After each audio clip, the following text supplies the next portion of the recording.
Siemano, ja jestem Exi, oglądacie kanał Łowców Niewygód i dzisiaj chciałbym Was zaprosić do takiego małego, krótkiego review dotyczącego najnowszej Afryki Twin z 2025 roku.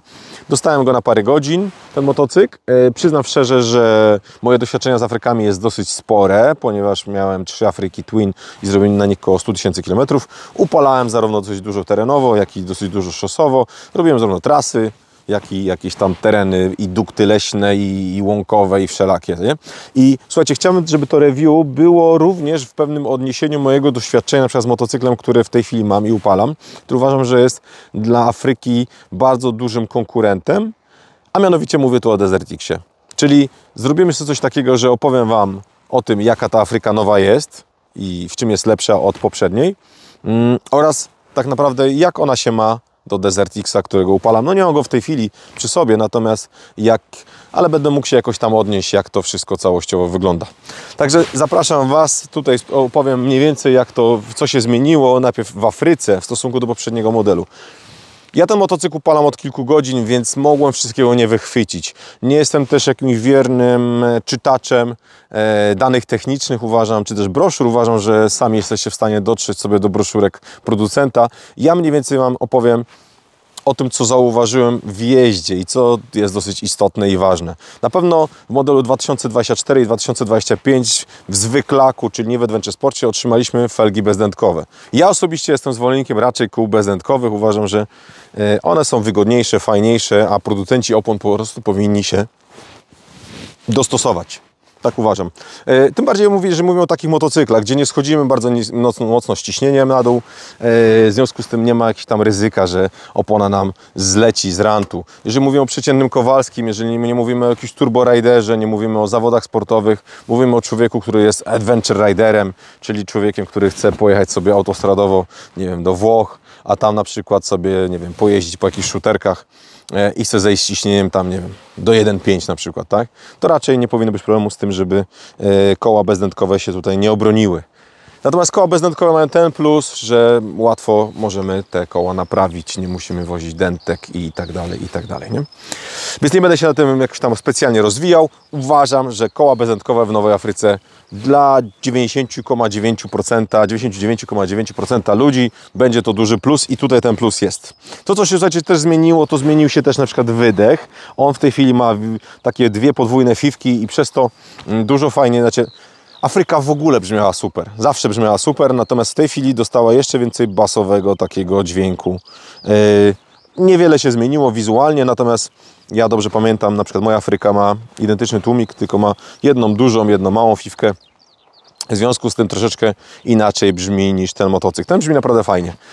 Dalej mamy Apple CarPlaya. Z tego co wiem, to dalej on jest po kablu. Nic tu chyba się nie zmieniło w tym temacie. Jeżeli ktoś ma inną wiedzę, to mnie poprawcie.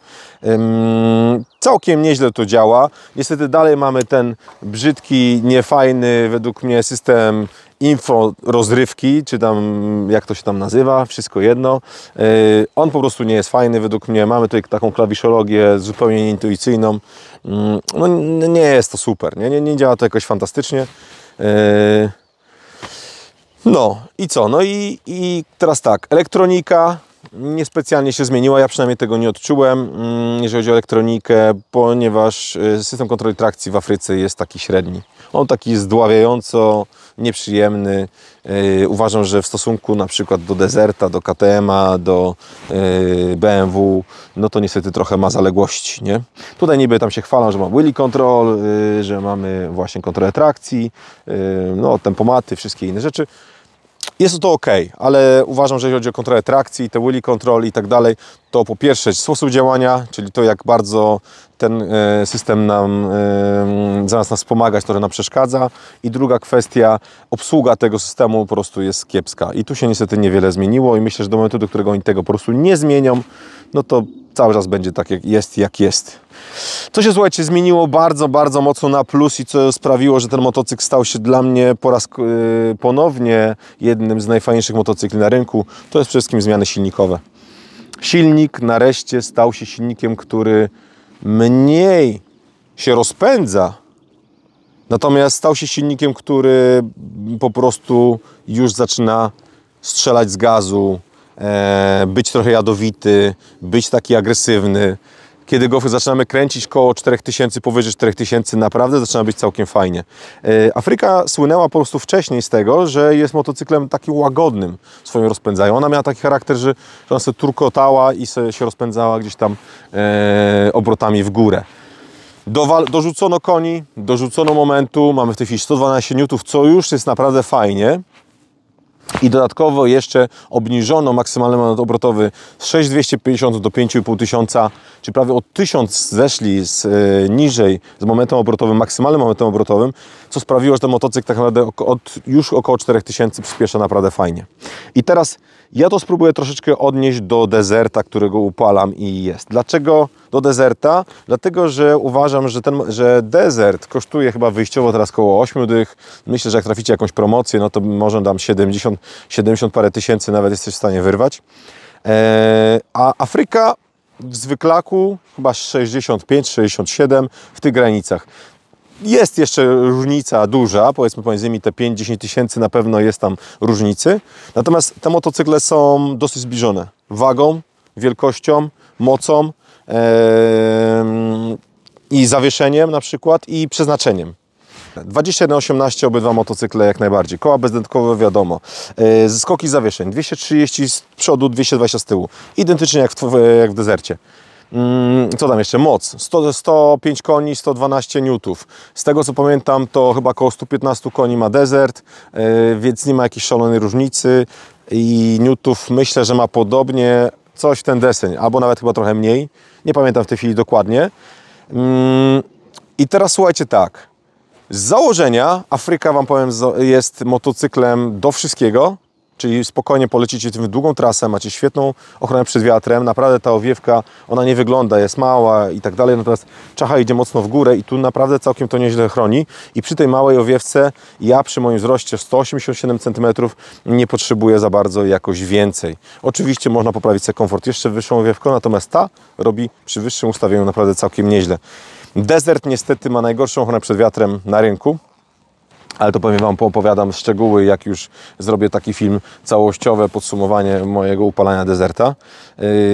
I naprawdę to jest taki motocykl, który jest tak dziwacznie skonstruowany, jeżeli chodzi o ochronę przed wiatrem, że na szosie po prostu urywa głowę.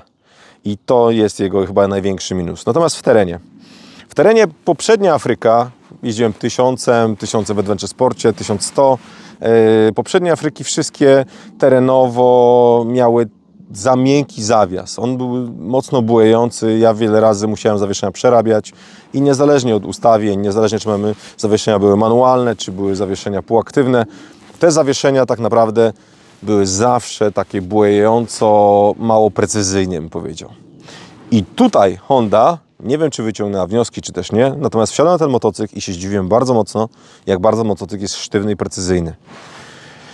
Z tego co widzę, tłumienia nie są powkręcane na maksa, nie kręciłem ustawień sprężyn. Zakładam z założenia, że jest to motocykl fabryczny, bo taki on wyjechał z salonu i tu nie ma jakichś specjalnych sprężyn pod grubych, wielkich ludzi takich jak ja. Więc z założenia, jak takie motocykle dostawałem, to one po prostu były dla mnie tapczanowate. Mówię oczywiście o Afryce. Natomiast tutaj mam naprawdę dosyć precyzyjny zawias, który fajnie pracuje, bardzo sprężysty i mamy takie poczucie, że zawieszeniowo zbliżyliśmy się gdzieś w okolicach KTM-a.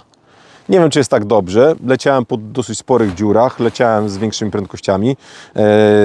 Przy bardzo wielkiej chęci udało mi się złożyć tylne zawieszenie, tak jakby chciałem, ale to naprawdę musiałem się bardziej postarać i jechałem szybko i naprawdę były duże doły.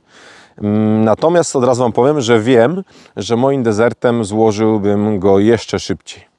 I mimo iż Desert jest motocyklem bardziej terenowym niż Afryka, z założenia oczywiście, ten jest takim bardziej adventurem całościowym, to uważam, że zawieszenie w Afryce, te standardowe zawieszenie jest po prostu lepsze. Tu mamy lagę 45, mówię o sztywności i wielkości, tu ma 45, w Desercie jest 46, tak jak dobrze pamiętam. Natomiast tam jest zawieszenie Kajaby, takie porównywalne na tłoku 20 mm, porównywalne do zawieszenia, które mamy w T7. Ono trochę lepiej pracuje niż w T7, bo ma trochę większy skok i przez to działa trochę lepiej. Mam wrażenie, że jest trochę inaczej zestrojone, natomiast dalej ten zawias nie jest jakiś cudowny. Natomiast tutaj Standardowo Afryka była na małym tłoku 20 mm, jak dobrze pamiętam, natomiast miała tylny amortyzator, który był na tłoku 46 mm, natomiast Desert na tłoku 43.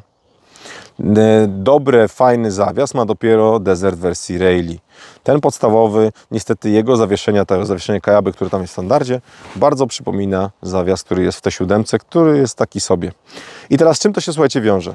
Ta Afryka, najnowszy wypust 2025-2024, myślę, że ma identycznie, po prostu robi w terenie. Po prostu robi. Ten zawias naprawdę pozwala na to, żeby lecieć dołami, dziurami w miarę dużym prędkości. I Desert, pomimo że motocyklem jest bardziej terenowym, niestety z założenia na to nie pozwala. Ja wymieniłem sobie sprężynę z tyłu, no bo tam jest bardzo mięciutka i ogólnie jest dużo lepiej, natomiast dalej jest ta sama sytuacja, że brakuje mi tłumienia i ten brak tłumienia sprawia, że i tak ten zawias złożę tak czy siak. I niestety muszę wymienić zawieszenie z tyłu, żeby to pracowało tak jak trzeba. Mówię oczywiście o to sobie pod moją wagę i pod mój styl jazdy. Ja mam dużo płaskich terenów, gdzie są duże takie doły, powiedzmy półmetrowe, metrowe, gdzie lecimy czasami prędkościami rzędu, strzelam, 70-80 km na godzinę i tam niestety kiepski zawias sprawia, że Was wyrzuca, wystrzela, dobija, no i robi się niebezpiecznie. Nie? Dobre zawieszenie sprawia, że możecie przelecieć takimi dołami szybko i fajnie. No i tak, więc mamy lepszy zawias z tyłu, mamy naprawdę dobry zawias z przodu, uważam, że lepszy od Deserta, niestety muszę to powiedzieć, i mamy motocykl, który z założenia ma lepszą ochronę przed wiatrem, z założenia ma przyjemniejszy silnik, taki fajny i tak dalej. W związku z tym ja osobiście jestem urzeczony Nową Afryką. Uważam, że jest to jako taki jeden motocykl w garażu, który robi wszystko, co trzeba. To chyba byłby to mój numer 1, albo na pewno jeden z kilku motocykli, które bym wstawiał na czele stawki dla osoby, która chce jeździć wszędzie, chce mieć komfort na trasie i chce mieć fajne prowadzenie motocykla w terenie. Naprawdę nie wierzyłem w to za bardzo, uważałem, że Afryka zawsze będzie taka miękka i niefajna, natomiast ten silnik i to zawieszenie w najnowszym wydaniu robi po prostu super. Naprawdę świetnie. Są pewne oczywiście minusy, ponieważ uważam, że te sztywne zestrojenia zawieszenia na szosie z takimi tam małymi jakimiś tam wibracjami troszeczkę jest sztywno, nie? Niektórym osobom może to przeszkadzać. No kanapa jak zwykle w Afryce jest kiepska, niewygodna, tam na dłuższą trasę po prostu męcząca. No i oczywiście elektronika, która jest na słabym poziomie i w dodatku męcząca, bo trzeba się zatrzymywać, żeby chociażby wypiąć tylny ABS. To są minusy Afryki przede wszystkim. No i gleboodporność, jak najbardziej tak. Natomiast wszystko pozostałe no, są na plus. Naprawdę na plus. Desert X jest świetnym motocyklem, który super urzeka do jazdy. Natomiast Afryka jest co najmniej porównywalna. Co najmniej. Jak nie lepsza w niektórych płaszczyznach. I co? No i w sumie tyle mogę Wam powiedzieć, nie? Jeżeli chodzi o te kwestie porównań. Jeżeli macie jakieś pytania, piszcie śmiało. Odpowiem Wam tyle, co wiem na temat jednego, drugiego, czy tam trzeciego motocykla, nie? Pozdrawiam Was serdecznie i do zobaczenia przy czymś tam kolejnym. Siema, cześć.